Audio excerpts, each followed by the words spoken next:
Olá, estudiosos! Estamos aqui na reta final, a última revisãozinha nossa para pegar aquela nota 10 na prova, né? Fechar a nossa prova de humanas. Tá preparado? Então vamos lá, vamos fazer uma viagem, né? Fazer uma viagem no túnel do tempo aí entre a filosofia antiga, filosofia da Idade Média, filosofia moderna e filosofia contemporânea, tá? Vou dar um resuminho, tá? Obviamente, é um resumo básico sobre isso, para que vocês não esqueçam, cheguem lá na prova com a mente já, toda bonitinha para fechar a nossa prova de humanas, beleza? Então vamos começar com a filosofia antiga, tá? E na filosofia antiga a gente tem vários filósofos para se lembrar aí. Por exemplo, os pré-socráticos. O que é que você tem que lembrar dos pré-socráticos? Os pré-socráticos no Enem faz um tempinho já que não cobram, mas durante um bom tempo eles foram...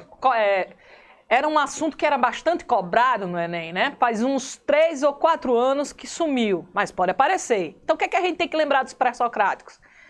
Uma coisa muito importante que é, qual é o objetivo dos caras?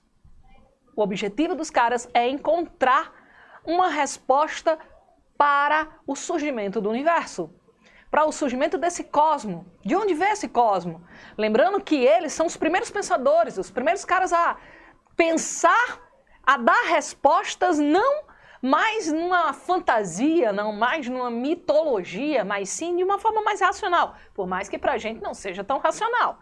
Mas eles buscaram entender isso, entender esse universo, entender esse cosmo de uma maneira mais lógica, tá?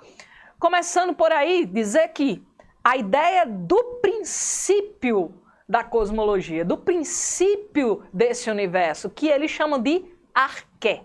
Arqué, você pode entender como princípio, fundamento, início de todo esse universo, de onde ele veio, como ele se formou, né? Então você vê aí os filósofos, que são filósofos pré-socráticos, também conhecidos como filósofos da natureza. Por quê? É justamente aí, essa arqué que eles tanto buscavam, estava na natureza. Muitos desses filósofos buscavam entender essa arqué, esse princípio dentro da natureza, na natureza. Como, por exemplo, Tales, que veio com o princípio arqué da água, o Heráclito, o fogo, o Anaxímenes, o ar e tantos outros, né? Então você tem que lembrar desse aí, do objetivo desses caras, né? Buscar a arqué na natureza, ou seja, na physis, tá? Por isso são conhecidos filósofos da natureza ou filósofos naturalistas. Novamente, o Tales, água, Heráclito, fogo. Lembrar do Heráclito, por exemplo, da ideia da mudança, né? Que o Heráclito, ele considera que tudo está em completa transformação, mudança, né? Então, estamos em devir o tempo todo. Essa expressão é usada lá na frente, na filosofia contemporânea, por Hegel, né? Então, outro filósofo, Anaximandro, que ele traz uma ideia de arqué da natureza, mas que não há um princípio que a gente vê aos olhos, né? A gente não enxerga de fato. É um elemento que vai se transformando, que é ilimitado, é indeterminado. E esse elemento ele dá o nome de apeiron. Então, outro cara, por exemplo, Anaxímenes, como eu falei, o ar, que foi o primeiro terraplanista na história. O Parmênides, que foi o contrário de Heráclito. E um ponto é importante. Pega o Heráclito e pega o Parmênides, eles são contrários nessa ideia, né, de princípio.